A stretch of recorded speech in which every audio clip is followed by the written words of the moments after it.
Breaking news చూస్తున్నాం. Metro కానీ pharma city కానీ రద్దు చేయడం లేదని తెలంగాణ సీఎం రేవంత్ రెడ్డి అన్నారు.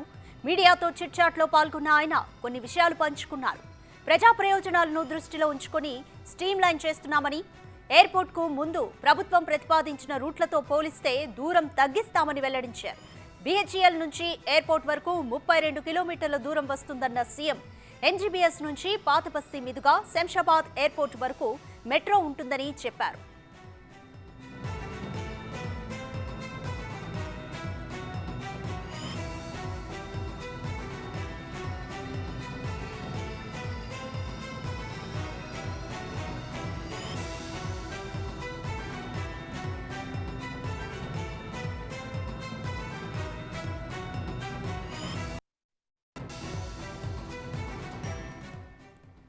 నాగోల్ నుంచి ఎల్బీ నగర్ ఓవైసీ హాస్పిటల్ మీదుగా చాంద్రాయణగుట్ట వద్ద ఎయిర్పోర్టుకు వెళ్లే మెట్రో లైన్ లింక్ చేయనున్నట్లు తెలిపారు. మియాపూర్ నుంచి అవసరమైతే రామచంద్రాపురం వరకు మెట్రోను పొడిగిస్తామని, అవసరమైతే మైండ్ స్పేస్ వరకు ఉన్న మెట్రోని ఫైనాన్షియల్ డిస్ట్రిక్ట్ వరకు పొడిగిస్తామని సీఎం చెప్పారు. గచ్చిబౌలి ఏరియా నుంచి ఎయిర్పోర్ట్కు మెట్రోలో వెళ్లేవారు దాదాపుగా ఉండారన్న రేవంత్, తాము కొత్తగా ప్రతిపాదిస్తున్న మెట్రో లైన్స్ ముందు ప్రభుత్వం ప్రతిపాదించిన మొత్తం కంటే తక్కువ అవుతుందని తెలిపారు. ఫార్మాసిటీని అంచెలంచెలుగా ring road, regional ring road మధ్య ప్రత్యేకంగా క్లస్టర్లను ఏర్పాటు చేస్తామన్నారు సీఎం. అక్కడి పరిశ్రమలో పనిచేసే వాళ్లకు గృహ నిర్మాణం కూడా ఉంటుందన్న ఆయన, అక్కడి వాళ్లు హైదరాబాద్ వరకు రాకుండా అన్ని ఏర్పాట్లు ఉండేట్లుగా క్లస్టర్లు ఉంటాయన్నారు.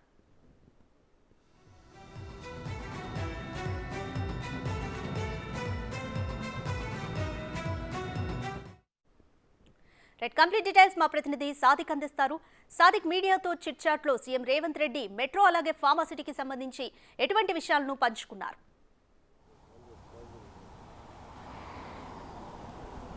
ముఖ్యమంత్రి రేవంత్ రెడ్డి మీడియా మిత్రులతోని పూర్తి స్థాయిలో కూడా తాను అనుకున్న లక్ష్యాలను ఏ విధంగా పూర్తి చేస్తామని కూడా తెలంగాణ సమాజానికి ఇవ్వగలిగారు. అదేవిధంగా విద్య, వైద్యంతో పాటుగా పారిశ్రామిక రంగంలో తెలంగాణ అగ్రగామిగా తీసుకోవాల్సిన చర్యలపైన కూడా పూర్తి స్థాయిలో ఆయనకు ఒక బ్లూ ప్రింట్ మాత్రం మీడియా మిత్రులకు చెప్పడం జరిగింది. ప్రధానంగా చూసినట్టయితే మెట్రో రైలు సంబంధించిన అలైన్మెంట్ ఎక్కడ మార్చడం లేదు, కాదంటే కొంత ఆ ప్రజలకు వెసులుబాటు ఉండే విధంగా పాత బస్తు నుంచి శంషాబాద్ ఎయిర్పోర్ట్కు, అదేవిధంగా చాంద్రాయణగుట్ట తదితర ప్రాంతాల నుంచి కూడా మెట్రోలు అవసరం అనుకున్నటువంటి అంశాన్ని కూడా ఆయన నొక్కి చెప్పడం జరిగింది. అంతేకాకుండా మొత్తం హైదరాబాద్ సిటీ మొత్తం కూడా పశ్చిమ వైపు పెరుగుతున్న నేపథ్యంలో ఇక్కడ నుండి మహబూబ్నగర్ వరకు వెళ్ళేటువంటి ప్రాంతం అంతా కూడా ఒక కారిడార్గా, పారిశ్రామిక కారిడార్గా, అదేవిధంగా జనజీవనం పూర్తిగా అక్కడ ఆ ప్రాంతంలో నివసించే వీలుగా పూర్తి స్థాయిలో అభివృద్ధి చెందుతుందని కూడా ముఖ్యమంత్రి స్పష్టం చేయడం జరిగింది. ఇందులో ప్రధానంగా చూసినట్టయితే మనకు రాధిక జిల్లా 2 అంశాలపైన ముఖ్యమంత్రి రేవంత్ రెడ్డి అయితే స్పష్టమైనటువంటి అంశాల్లో ఒక పూర్తి స్థాయిలో ఒక అవగాహన ఉన్నట్టుగా స్పష్టమవుతుంది. ప్రధానంగా డిగ్రీ చదువుకున్నటువంటి విద్యార్థులకు అందరికీ కూడా స్కిల్ డెవలప్మెంట్ ఇచ్చే విధంగా మాత్రం ప్రభుత్వం పూర్తి స్థాయిలో కూడా దాన్ని మొత్తం సంస్థాగతంగా నిర్మించే పనిలో కూడా ఉంటుందని కూడా ముఖ్యమంత్రి రేవంత్ రెడ్డి స్పష్టం చేయడం జరిగింది. ఈ యొక్క స్కిల్ డెవలప్మెంట్ సంబంధించినటువంటి యూనివర్సిటీ కూడా ఏర్పాటు చేస్తామని ప్రకటించడంతో పాటుగా ఈ యొక్క స్కిల్ డెవలప్మెంట్ సంబంధించిన దాంట్లో క్యాంప్ ఆఫీస్ ఇప్పుడు ఏదైతే ఉందో ప్రగతి భవన్ దగ్గర ఉన్నటువంటి ప్రజాభవన్ దగ్గర ఉన్నటువంటి ఆ ప్రాంతంలో దాదాపు వెనుక 10 ఎకరాల వరకు ఇంకా విస్తీర్ణం ఉంది. ఆ ప్రాంతంలో ఒక స్కిల్ డెవలప్మెంట్ సంబంధించిన యూనివర్సిటీని ఏర్పాటు చేసి విద్యార్థులకు అందరికీ కూడా వారి శిక్షణ ఇవ్వాలి. అదేవిధంగా ఇక్కడ నుండి ఇతర దేశాలకు ఏ రంగాలకు వారికి పంపించాలి దానిపైన కూడా ఇక్కడే ఉండబోతుంది. దానికి సంబంధించినటువంటి మెకానిజం ఉంటుంది. ఇది ముఖ్యమంత్రిగా ఉన్నటువంటి వారే దానికి చైర్మన్గా ఉంటారు. సో స్కిల్ డెవలప్మెంట్ని పూర్తి స్థాయిలో ప్రజల్లోకి అంటే విద్యార్థులకు తీసుకురావాలి. ద్వారా వాళ్ళ కాలం మీద వాళ్ళు నిలబడతారు. విద్యార్థులకు చదువుతో పాటుగా స్కిల్ డెవలప్మెంట్ కూడా అవసరం అవుతుందని కూడా ముఖ్యమంత్రి రేవంత్ రెడ్డి స్పష్టం చేశారు.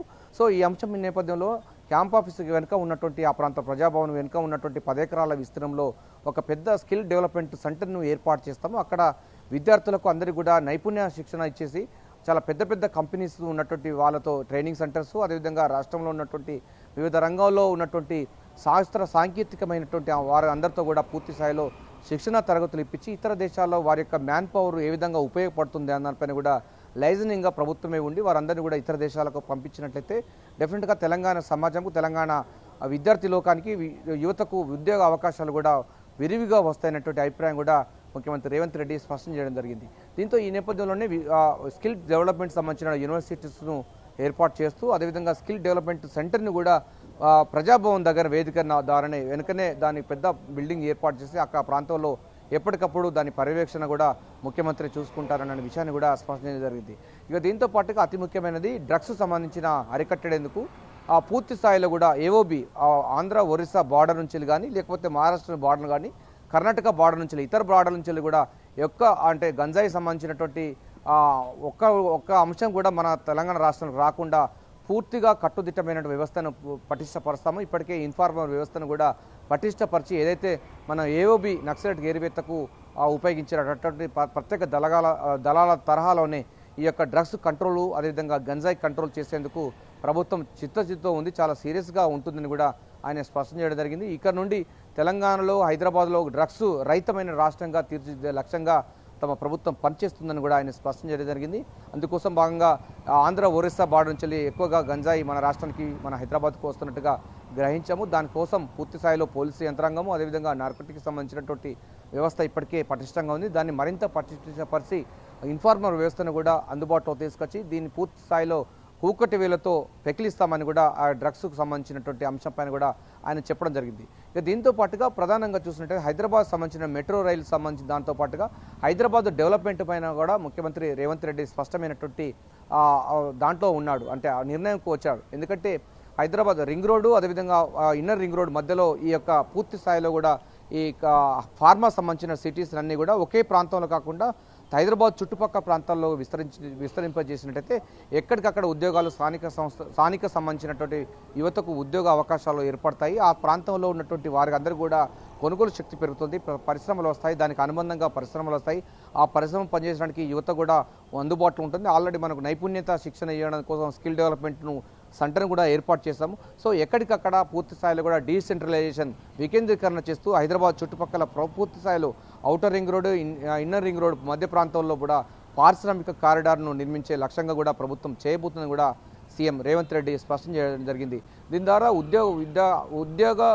విద్యా అవకాశాలు కూడా చాలా విరివిగా వస్తాయి. సో తెలంగాణ సమాజం కూడా చాలా ముందు పోతుందన్న విషయాన్ని కూడా ఆయన స్పష్టం చేయడం జరిగింది.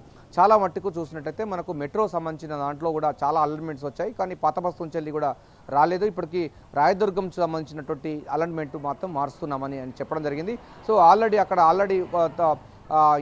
రింగ్ రోడ్ ఉంది, అదేవిధంగా ఫ్లైఓవర్స్ ఉన్న నేపథ్యంలో ఎవరు కూడా ఆ ప్రాంతంలోకి ప్రయాణించడానికి చాలా తక్కువగా ఉంటుంది. సో పాత బస్తు నుంచి వెళ్ళి ఇటు మూసీ నుంచి వెళ్ళి శంషాబాద్ ఎయిర్పోర్ట్కి వెళ్ళేటువంటి ప్రాంతం ఉన్నట్లయితే అక్కడ ల్యాండ్ అక్విజిషన్ కూడా చాలా తక్కువగా ఉంటుంది. ఆ ప్రాంతంలో కూడా 111 సంబంధించిన జీవో ఉన్నది కనుక చాలా ఈజీగా ఈ యొక్క మెట్రో రైలు వేయడానికి ఆస్కారం ఉంటుంది. ఆ ప్రాంతంలో కూడా హైదరాబాదు పాత బస్తీ ప్రాంతం కూడా అభివృద్ధి చెందే అవకాశం ఉంటుంది. మెట్రో రైలు ద్వారా ఆ ప్రాంతం అంతా కూడా ఇంకా డెవలప్మెంట్ అయ్యే అవకాశం ఉంటుంది నేపథ్యంలో ఆ ప్రాంతంలో కూడా పర్యవేక్షణ చేస్తున్నాం. డెఫినెట్గా ఆ స్థాయిలో కూడా చంద్రాయణ గుట్ట నుంచి వెళ్ళి మొదలు పెడితే మనకు పూర్తి స్థాయిలో ఓల్డ్ సిటీ మార్గంగా అంటే మనకు ఎంజీవీఎస్ నుంచి వెళ్ళి చంద్రాయణ గుట్ట ఆ ప్రాంతం నుంచి వెళ్ళి శంషాబాద్ ఎయిర్పోర్ట్ వరకు కూడా మెట్రో రైలు పునరుద్ధరిస్తాము, అంటే కొత్తగా ఏర్పాటు చేస్తాము. అదేవిధంగా ఇతర ప్రాంతాల నుంచి వెళ్ళి కనెక్టివిటీని కూడా చేస్తామన్న దానిపైన కూడా ఆయన స్పష్టం జరిగింది. ఎందుకంటే పారిశ్రామిక రంగంలో పారిశ్రామిక ప్రగతిలో తెలంగాణ హైదరాబాద్ అన్నది అగ్రగామిగా ఉన్న నేపథ్యంలో మొత్తం రోడ్డు కనెక్టివిటీ మెట్రో కనెక్టివిటీ ఉండే విధంగా పూర్తి స్థాయిలో కూడా